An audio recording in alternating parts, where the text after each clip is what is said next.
vamos começar o estudo das leis morais do Livro dos Espíritos, essa nova forma de como que essa abordagem de Kardec pode ser compreendida hoje, em pleno século XXI, com os pensamentos filosóficos, científicos que foram se desdobrando a partir daquela época. Então, sejam bem-vindos todos, e nós vamos iniciar nesse momento. Nós vamos entrevistar aqui o nosso queridíssimo Sandro, né? O Sandro, nós escolhemos o Sandro porque ele tem uma formação em filosofia, e isso vai nos ajudar muito nessa parte que é muito filosófica. E eu imagino as pessoas que ministram cursos sobre o livro dos espíritos, que fazem palestra, a necessidade que tem de compreender melhor isso.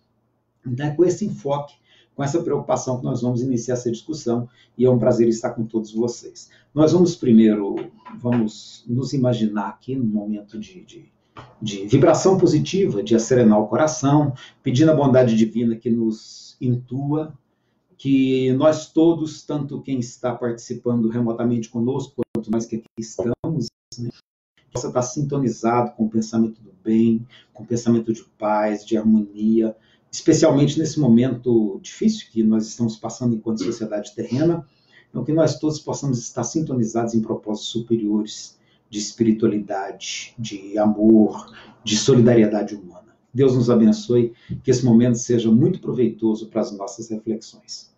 Ok?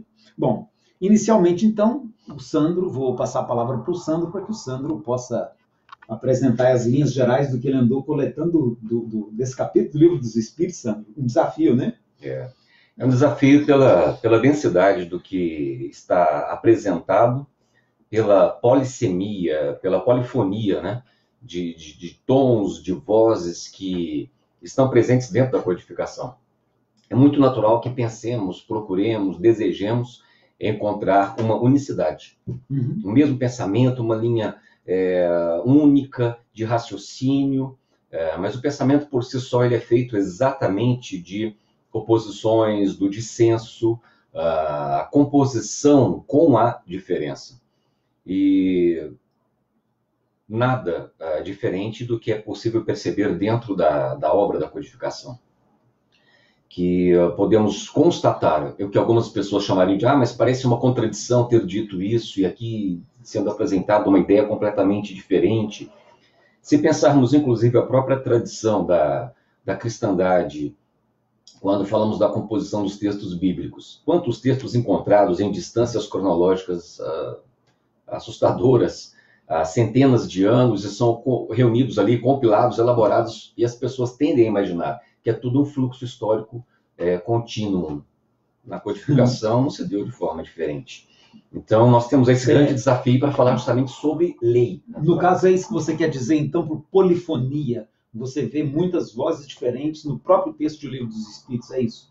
Inevitavelmente, inevitavelmente. É possível perceber percepções, é possível constatar identidades diferentes, conversando, no caso. Com certeza, conversando, elaborando inteligências diferentes, em condições, em circunstâncias, em localizações diferenciadas. Isso é inevitável. Muito interessante. Sandro, eu quero começar aqui, então, com uma pergunta, que ela é muito recorrente. Ela é muito recorrente para o pessoal que trabalha nas casas espíritas com estudos sobre o Livro dos Espíritos. Essa pergunta surge com muita frequência, pelo menos na minha experiência de estudar na casa espírita com pessoas novas que se aproximam, ela surge sempre, né? É muito comum as pessoas perguntarem por que leis morais, por que lei natural, essa abordagem, esse negócio de lei muito jurídico, um juridiquês, né? Deus como um julgador, e esse é um ponto que gera muita discussão para quem estuda o Espiritismo e tenta se aprofundar nessa discussão. Que você pode dizer para nós dessa abordagem baseada nesse aspecto, que seria muito do direito, de leis naturais, leis morais? Como é que se diz disso para nós? Não há como negar que, quando falamos do pensamento da codificação, ele advém de uma construção cultural, portanto antropológica, uma construção historicamente dada. E é nesse fluxo, é nesse processo, nessa vertente composta, como eu já disse, pelas oposições, que as coisas se dão. É inevitável que nós temos na nossa cultura, como já disse e repito, nossa cristandade, esse marco essa circunstância que tenta buscar os dados fundamentais de uma legislação, porque nós advemos exatamente aí da cultura, do antigo hebraico, do povo judeu, enfim, falando, portanto, grego, de um decálogo. O direito grego. Exatamente, a composição da proposta, inclusive, de uma democracia advinda da cultura grega, a cultura greco-romana, toda essa influência, toda essa força, ela nos influi, ela influencia, perdão, ela nos afeta. Agora, pensando sobre lei natural, nós temos ainda mais uma cultura que ela é, a partir de Agostinho, preponderantemente neoplatônica, que é uma releitura do platonismo, do pensamento de Platão, dentro de uma abordagem que eu ouso dizer, sem risco de errar, que foi graças à filosofia agostiniana, portanto neoplatônica, que o cristianismo conseguiu ser salvo como proposta filosófica, mediante tantos outros embates teóricos de peso considerável. E assim, Elias, só queria concluir essa primeira questão que você nos propõe, argumentando e mostrando que o princípio de lei que está posto, ele advém da ideia de uma concepção de uma divindade, de uma deidade imanente. Ou seja, não tem uma conexão direta com a natureza, é a concepção do cristianismo, mas há uma separação dessa natureza. Isso é inevitável. E não tem a ver também com a tradição da monarquia, Sandro? Em que sentido você perguntaria? No seguinte sentido, porque essa ideia de Deus como legislador, ela não poderia estar enraizada, por exemplo, na história de monarquia que se vivia até a época de Kardec, e até o iluminismo, que é o que o iluminismo vai questionar, né? O monarca é alguém que ele mesmo é o Senhor poderoso, que faz as leis, os seus súditos têm de obedecê-las, e se os seus súditos não as obedecem, ele os pune por isso. Né? Então ele é o legislador, ele é o aplicador da lei, o juiz que julga e é quem aplica a punição. De certo modo, isso pode estar presente nessa concepção. Como é que a gente poderia compreender isso? Nesse sentido, pensando na gênese da nossa cultura ocidental, que está bem localizada ali no contexto da Grécia Antiga, a própria ideia de divindade, ela ganha uma tônica antropomórfica. A forma, os arquétipos, as estruturas humanas que vão sendo atribuídas à divindade. E não há como negar que a nossa cultura, principalmente dentro, se usarmos aqui como exemplo, a filosofia hobbesiana, nós temos aí o princípio básico de um justnaturalismo, onde há o princípio divino dos reis governarem. E essa fundamentação ela é muito latente, ela é muito forte. E o espiritismo ele ganha espaço e uma construção teórica exatamente após, ou na luta, nesse momento, da tentativa de uma construção democrática. E, inevitavelmente, isso está diretamente ligado aí à combatividade com o próprio pensamento monárquico. Combate, portanto, essa ideia do direito divino dos reis governarem. Se pensarmos em obras bastante efervescentes, Etienne Laboutier, Discurso da Servidão Voluntária, tantos outros pensadores, como a proposta apresentada por Immanuel Kant, quando ele discute o que é esclarecimento no contexto alemão do iluminismo, Aufklärung, quando isso é apresentado, é uma construção que se deu, foi se sedimentando cada vez mais. Inevitavelmente, quando falo de derrocada de monarquia, a construção de uma derrubada monárquica, ela está inevitavelmente correlacionada com o pensamento burguês. Porque com o surgimento da própria burguesia como constituição de um grupo com um ethos, ou seja, uma localidade específica de um pensamento, é que as coisas vão ganhando essa dimensão e vão se ampliando. E, portanto, nada mais natural, vou usar esse termo aqui propositalmente, nada mais natural, que as concepções humanas, os modelos vão se depositando também na própria sociedade, na ideia de um céu, numa hierarquia, num Deus que manda, numa lei, um regimento todo constituído. Uhum.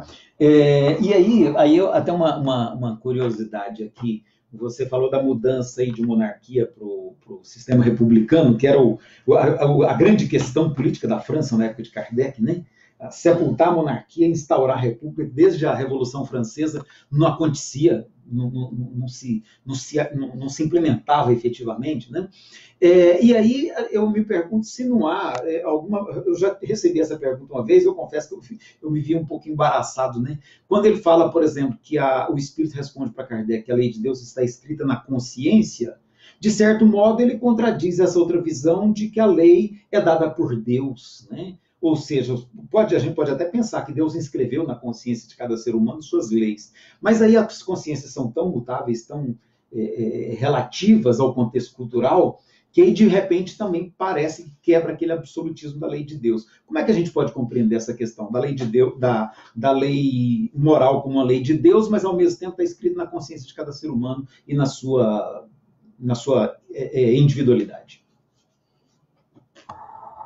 Bom, como já disse, e aí ao ponto de voltarmos a essa questão, é inegável que o cristianismo ele é oriundo, filosoficamente falando, teoricamente falando, de um pensamento platônico. Uhum. E a doutrina espírita, inevitavelmente, da mesma forma.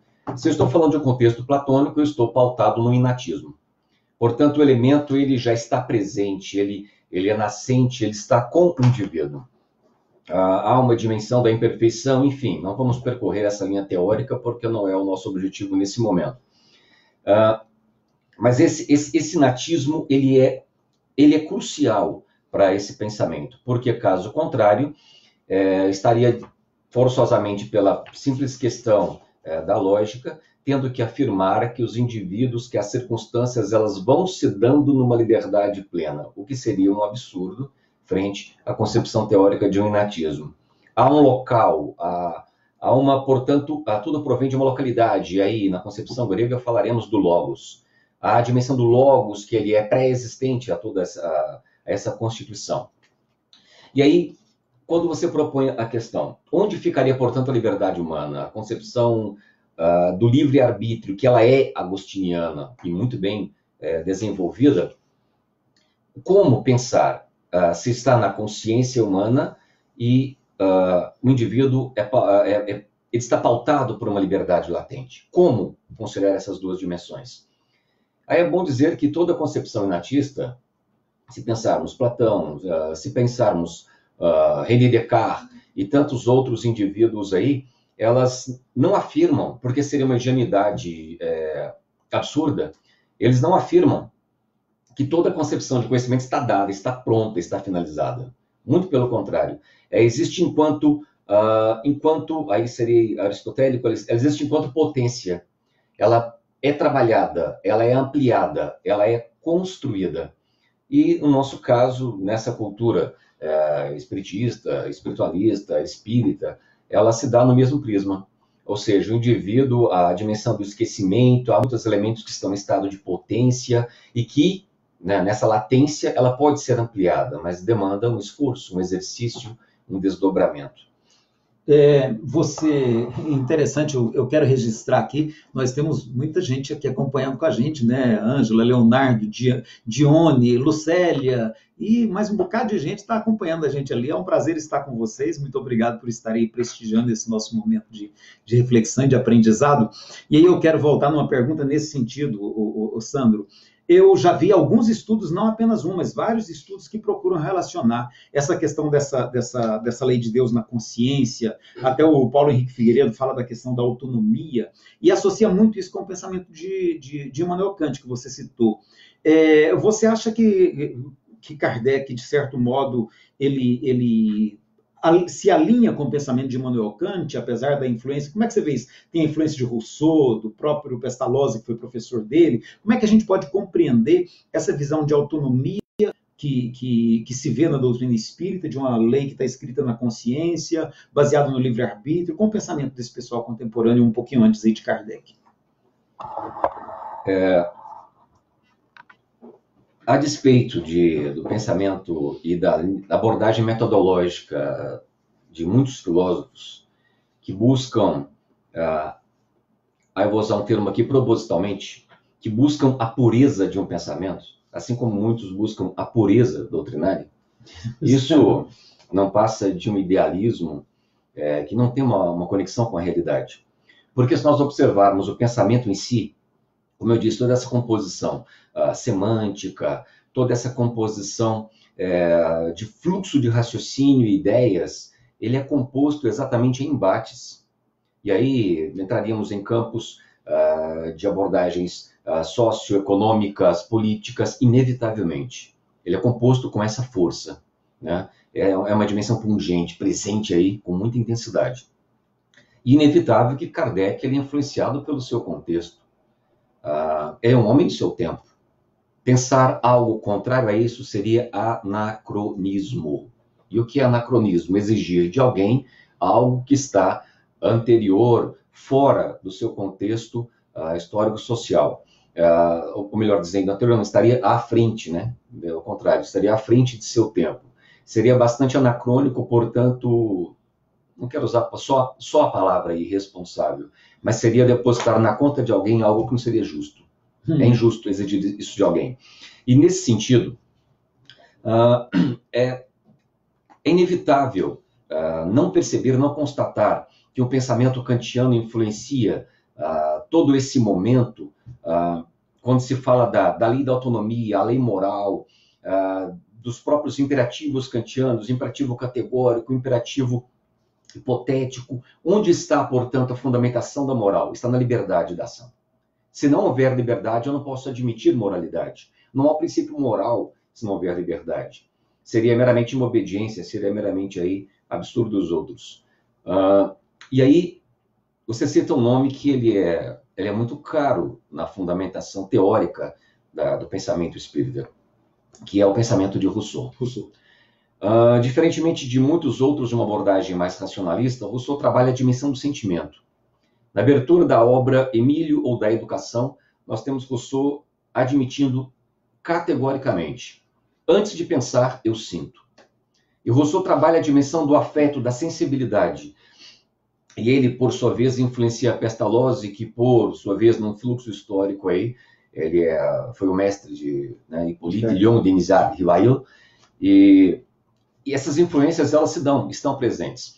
E dentro do pensamento, a doutrina, apesar que muitos imaginam, né, que a pureza doutrinária e essa abordagem racionalista, muito pelo contrário, o tempo todo podemos perceber a força da lei abordando não só razão, não só cognição, como fala da inteligência, da evolução, mas abordando fundamentalmente a sensibilidade humana.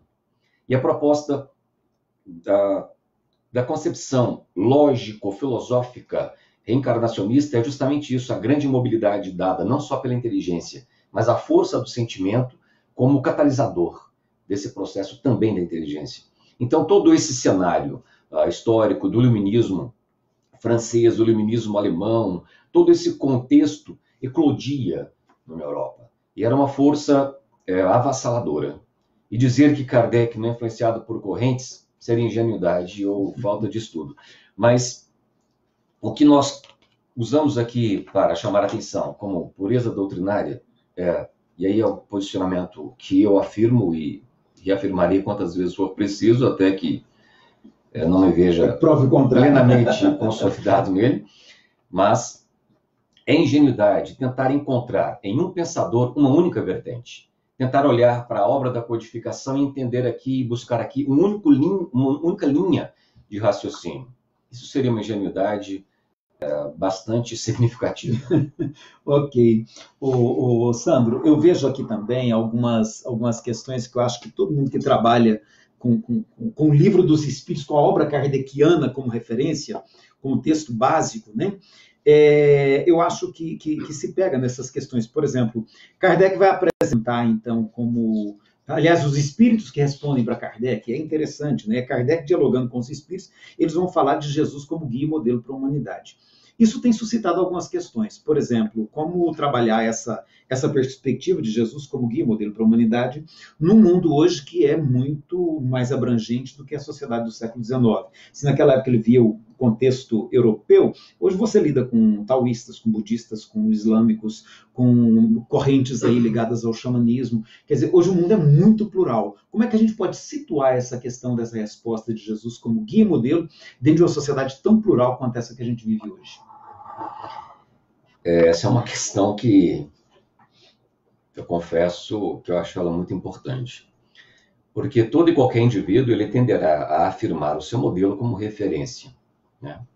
É uma questão, poderíamos dizer, muito própria da psique humana, muito própria de uma construção, de uma constituição antropológica, assim como o agressor não tem facilidade para perceber o ponto da agressão, assim como aquele que é machista não consegue perceber o machismo latente em si, a cultura, portanto, de um patriarcado, porque aquilo lhe confere identidade.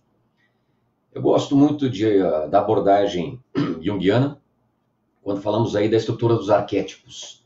Portanto, o pensamento, a construção de qualquer modelo religioso, ele está ancorado em estruturas arquetípicas. E isso, inevitavelmente, dentro de um cenário cultural, dentro de um contexto sócio-histórico constituído, e que vai se compondo, repito mais uma vez, num fluxo de embates teóricos. Portanto, nada mais comum do que aquele que é cristão dizer que Jesus é o modelo e a referência. Não estou desmerecendo de forma alguma a beleza, a coerência, a abordagem filosófica do cristianismo, que mereceria uma análise mais aprofundada, porque ela foi e viveu o elemento de combatividade por centenas de outras concepções teóricas. Obviamente, teve a força de um Estado a seu lado, quando o cristianismo foi oficialmente reconhecido como a religião do Estado romano. Claro, houve essa dimensão política muito forte, mas não há como negar a força filosófica, e que perdurou e que persiste. Mas o que chama atenção é quando nós, dentro de uma cultura específica, nós afirmamos que somos um modelo, somos uma referência.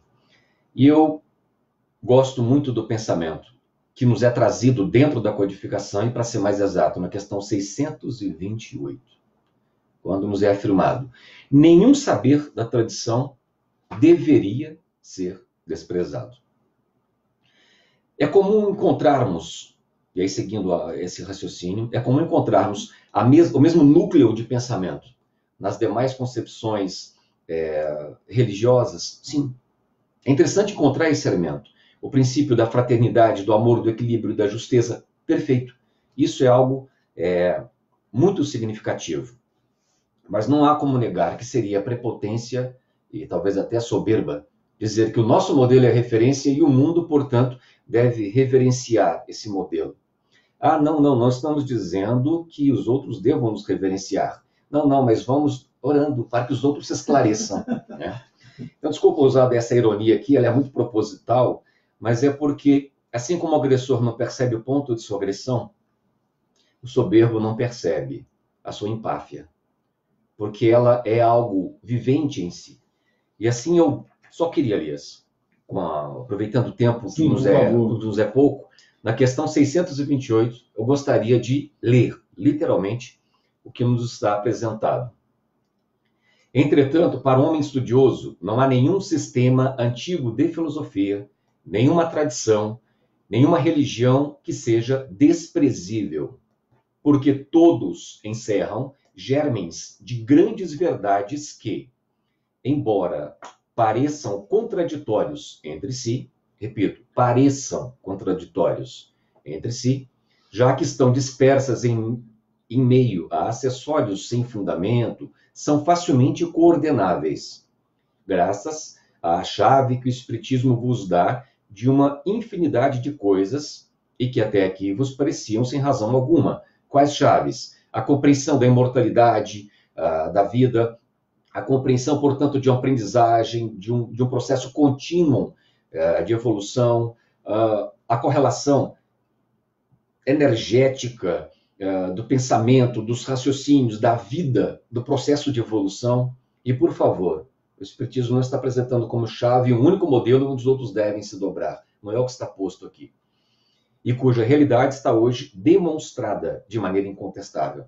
Portanto, essa chave que está demonstrada de maneira incontestável, aqui está sendo afirmado exatamente a imortalidade da vida. Essa é a chave. Não deixeis de tirar temas de estudo desses materiais. Eles são riquíssimos e podem contribuir bastante para a vossa instrução. Portanto, volto com Immanuel Kant no que está apresentado no seu texto, O que é Esclarecimento, quando ele diz: raciocinei o quanto quiserdes, mas obedecei. O elemento da obediência está posto, ainda que provisoriamente, a fim de que não tenhamos um colapso social, mas que nós tenhamos a maturidade plena para construirmos leis, pensarmos, nos equilibrarmos e entendermos que há uma regência, de fato, presente no universo, leis inamovíveis, na Constituição Física e tantas outras mais, mas não há como negar que as composições de leis, elas têm um peso de eternidade em alguns aspectos. Qual o peso de eternidade? O seu elemento nuclear. Mas a sua construção mais objetiva, ela é um dado mais periférico. Por que periférico? Porque ela está vinculada à necessidade de um determinado momento histórico, de uma sociedade, e por isso elas vão sendo adaptadas, moldadas. Não que estejam ultrapassadas ou são substituídas, mas elas precisam de renovações. E com isso não estamos a afirmar de maneira alguma que aqui estamos diante de elementos ultrapassados, muito pelo contrário, mas elementos que carecem de estudo, de seriedade, e não na ingenuidade de encontrar uma pureza, uma subserviência e uma obediência cega. Porque, se assim o fizermos, nós estamos distantes da proposta do professor, de um grande teórico, de um grande pensador, do qual os espíritos encontraram nele a capacidade de um cientista, de uma pessoa inquieta no seu próprio raciocínio. Para encerrar, eu quero voltar então àquela questão inicial. Eu quero me ver de novo lá num grupo de estudo discutindo a questão das leis naturais, leis morais, e quero ver como é que eu diria para até para o meu colega Signatis, né, quando ele disse assim, olha, a gente precisa entender que essa abordagem baseada em lei, essa abordagem legalista, ele até alguns falam que é um justnaturalismo do espiritismo, né? Que essa abordagem a gente precisa ver alternativas a ela. Que alternativas existem hoje no mundo da filosofia? Porque essa questão é mais filosófica, ela não é científica, ela é filosófica, né? Que alternativa de leitura existe hoje no mundo da filosofia para essa abordagem baseada em leis? E tem alguma outra na fenomenologia, em alguma outra corrente, no pensamento, sei lá, do frankfurtiano? Como é que a gente pode situar isso hoje, século XXI? Bom, para pensarmos na abordagem das leis, inevitavelmente temos que percorrer a um ramo, a um campo de estudo filosófico, que é justamente a ética. A ciência que vai estudar exatamente a moral. E a moral é entendido como a dimensão do comportamento, como a ação humana. E a conduta humana que ela ganha toda essa significância social, necessariamente, pelo fato de que estamos inseridos dentro de uma composição cultural. E assim, esse estudo e essa reflexão merece aprofundamento, porque é algo bastante sério. Não é com o princípio meramente de uma lei, a imposição de uma lei, que nós temos necessariamente a obediência. Porque a obediência, ela pode ser compreendida, ela pode ser perfeitamente pensada positivamente em indivíduos seguindo o que está pré-determinado. Mas eu diria, isso seria obediência? Há uma expressão muito popular afirmada, quando o gato sai, os ratos fazem a festa. E eu ouso afirmar, nos meus trabalhos e estudos em sala de aula, com os grupos a que a gente convive, exatamente que onde existe um excesso de legalidade, de lei e de regras, ali está cada vez mais ausente a consciência humana, a capacidade verdadeiramente de reflexão. Isso vale para as leis morais? Com certeza. Quando está posto que está inscrito na consciência, estamos muito mais a dizer de um elemento de sensibilidade. Se algo dói em mim, por que isso não me fará compactuar com você numa mesma dor? E aí estamos a falar do elemento de uma compaixão. No Evangelho segundo o Espiritismo, encontramos lá no estudo acerca da caridade, que a compaixão é o germe da caridade. E aí volta a Rousseau. Antes de pensar, eu sinto. Portanto, para desenvolver um ágape, um amor, portanto, numa correlação muito mais ampla, muito mais significativa, eu tenho que perpassar os elementos da sensibilidade. E a lei, a grande força da lei não está na sua positividade, mas, como já dizia Kant e tantos outros pensadores, na capacidade de estar inscrita no coração dos homens. Na capacidade de uma reflexão no coração dos homens, dos indivíduos. Que vale pela consciência, no caso. Obviamente. Pela consciência e pela dimensão da sensibilidade. Entendi. Né? Então, não há como pensar o aspecto das leis morais a partir desses elementos. Numa abertura, precisa de uma maior oxigenação para que não fique tão oxidado pelas estruturas tão arcaicas, sedimentado aí por um peso de um patriarcado, pelo peso de imposições culturais, políticas e econômicas.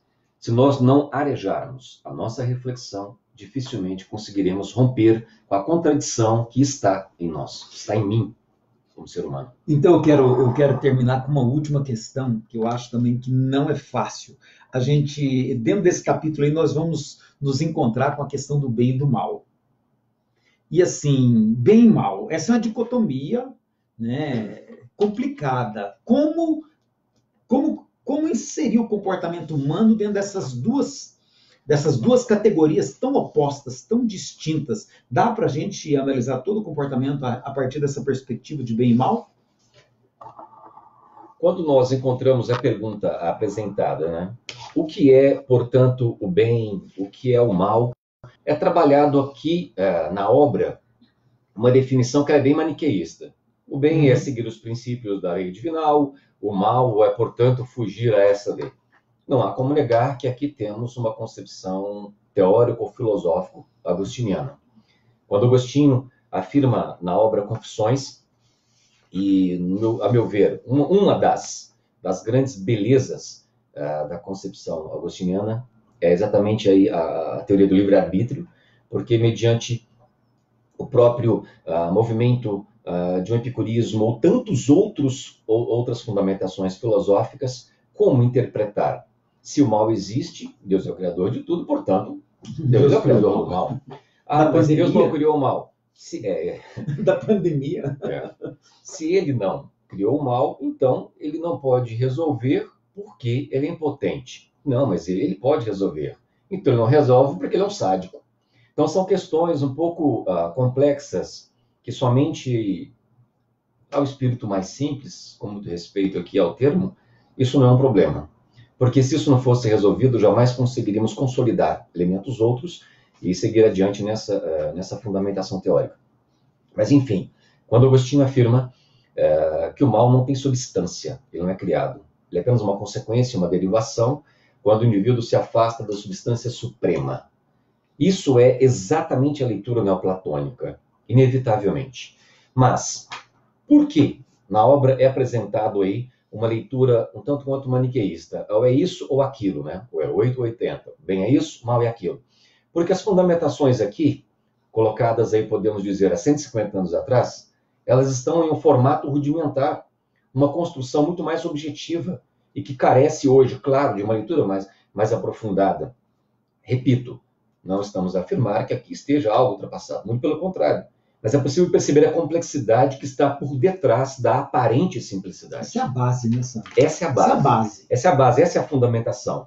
E aqui podemos encontrar, na própria questão do bem e do mal, um pouco mais à frente, podemos perceber desdobramentos outros que vão se dando. Há exatamente pessoas que querem compreender isso um pouco mais e aprofundar um pouco mais. Portanto, o desdobramento da profundidade acerca do equilíbrio, do desequilíbrio, da ordem, enfim, esses elementos estão postos, estão apresentados aqui. Mas não é tão fácil e tão simples encontrar. E que outros elementos a gente tem hoje para essa análise do bem e do mal? Nós teríamos, como eu disse... Eu lembro que você falou do Erich Fromm. Nós temos várias concepções que podem ser pensadas e contemporizadas. Citei aqui o Immanuel Kant, Rousseau, na sua fundamentação do amor de si, no aspecto da natureza como portadora de um germe, na latência da própria capacidade do desenvolvimento da humanidade. Nós podemos aí citar, inevitavelmente, E aí vale dizer que nós apresentaremos uma proposta no grupo de estudos filosóficos da EFOS, acerca do pensamento dos frankfurtianos, que eu cito preponderantemente Theodor Adorno, Max Horkheimer, também um Erich Fromm, que está um pouco mais à frente, mas que procuram estudar, entender esse elemento da própria sociedade, da própria realidade, da contradição que por vezes nos encontramos, né? Uma sociedade um tanto quanto embrulhada, emblemática, onde, no momento atual, a grande força está no que é dito, no que é apresentado. E quão estamos perdendo a capacidade de analisar e de compreender o que é apresentado e o que nos é entregue. Eu estou dizendo exatamente de fake news, propostas aí absurdas de composição e de estruturação política, onde a violência está por base, e por vezes indivíduos acreditando, sim, esse caminho da violência ele é necessário. Mas aí, eu acho muito bonito, quando a codificação diz, o mal é sempre o mal. Portanto, seus desdobramentos não poderiam ser pensados como o bem. Ah, mas ele é fundamental para que o bem se dê. Ok. Mas quem está vinculado ao mal está vinculado à maldade. Mas a maldade não lá. Só quero finalizar com essa ideia. Mas a maldade que está cá, que está presente naquilo que eu me identifico. E sim, nós nos assustaríamos se tivéssemos a coragem de olhar para um espelho mais amplo, porque veríamos o nosso eu refletido, veríamos a nossa monstruosidade, o nosso egocentrismo, a nossa estupidez humana, tão própria de uma composição, né? De um mutatis mutandis, mas nós veríamos a nós mesmos num fluxo de composição.